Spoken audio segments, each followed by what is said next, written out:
I'm Ben Fazulin. Welcome. Russia has launched a military assault on Ukraine, hitting targets across the country. US President Joe Biden has condemned the attack as unjustified and unprovoked. Here in Germany, Foreign Minister Annalena Baerbock has just said if the world does not respond, we will pay an even higher price. Russian President Vladimir Putin announced the move in an unscheduled TV address shortly before 6 a.m. in Moscow. He said he'd been left with no choice because of the threat emanating from Ukraine.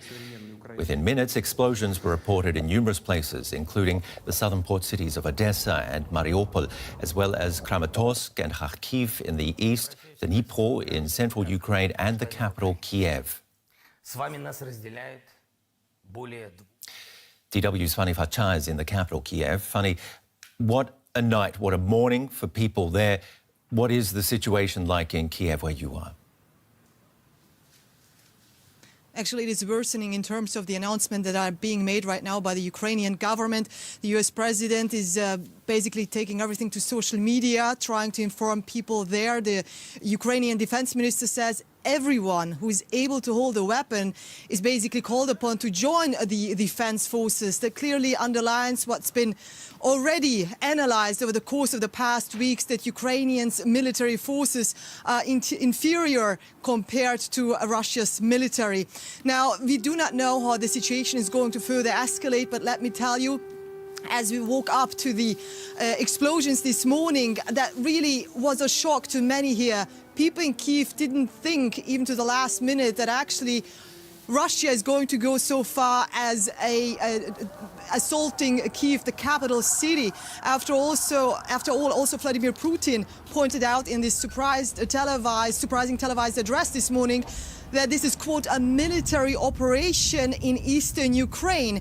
But it turns out there are various reports that explosions are heard in many parts of the country, shellings, and reports of people being injured and killed. Now, the problem is we cannot verify this information, so I'm not even going to talk about any numbers at this point, because as this escalation has entered a new phase, there are various accusations between Russian forces and Ukrainian government official military information. What is actually currently happening on the ground? I can only tell you, in fact, what I've been experiencing this morning, and that was a very, very critical situation. People here were packing up, trying to leave by car from the hotel where we are at this point. Also, we are hearing that there are a lot of people lined up at gasoline stations trying to fill up on gas, trying to leave to neighboring countries, Slovakia, Poland, towards the west. But we also hear at this point, if you're trying to leave Kyiv, it's in fact almost impossible to go towards the west. So much traffic has built up. Again, there are also people who are just staying put and are trying to inform themselves, actually, where is the nearest shelter when those sirens are going to go off again, likely as they did this morning, siren warning, or in fact telling people this is the time that you should look for your closest shelter. And these are similar reports that we're getting, Fanny, from our other correspondents in the country, also from family and friends, personal messages I've been getting from different parts of the country, central parts of the country, in Dnipro, for example, waking up to these explosions. Could you tell us, the Ukrainian president announced he was introducing martial law. What does that entail?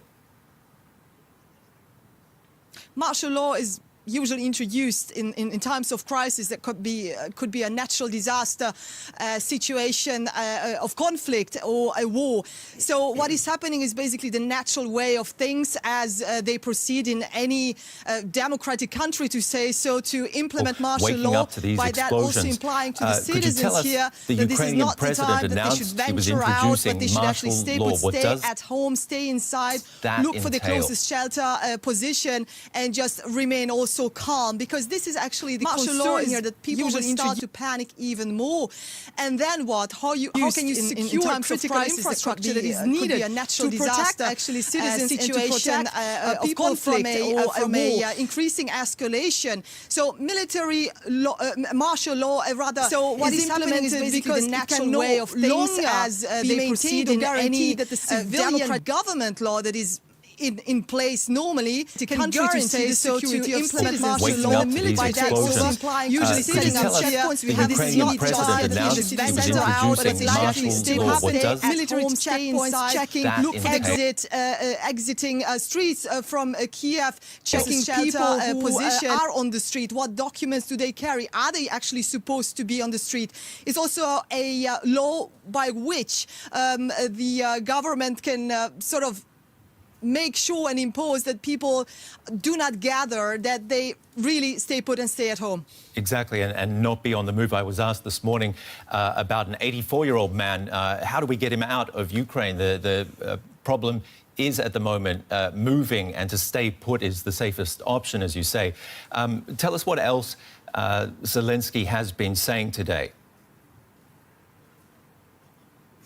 Zelensky made clear what he believes is not just a military operation, as Russia's President Vladimir Putin announced early this morning, but he says he expects basically that Russia wants to destroy